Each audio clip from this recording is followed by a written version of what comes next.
il y a évidemment une originalité particulière à ces élections du 25 mai, je ne suis pas le premier à le dire, mais quand même, ce sont des élections qui ne sont pas anticipées.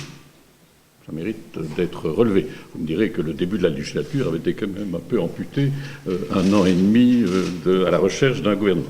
3 élections le même jour, bah, chacun le sait, et pas d'élection sénatoriale. Là, c'est le sénateur qui relève tout de même cette particularité. C'est peut-être aussi pour ça que je me retrouve candidat à la Chambre et pas au Sénat, puisqu'il n'y a pas d'élection sénatoriale. Il y a évidemment le moment, Joël l'a dit, un moment important, puisque ces élections interviennent, au fond, après un changement de roi, après la 6e réforme de l'État, avant cette opération qui va être décisive de mise en œuvre de la réforme de l'État. On n'a pas clos la 6e réforme, on a inauguré la 6e réforme de l'État. Et il faudra, dans les 5 ans qui viennent, créer des administrations, faire des budgets, créer des locaux, organiser des services, créer des relations, etc. Vraiment, il y a un travail de Dieu le Père là, qui nous attend.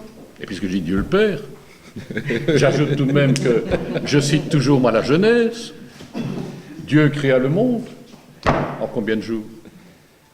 En 7 jours? Non, pas en 7 jours. En 6 jours. 6 réformes. Et le 7e jour, il se repose.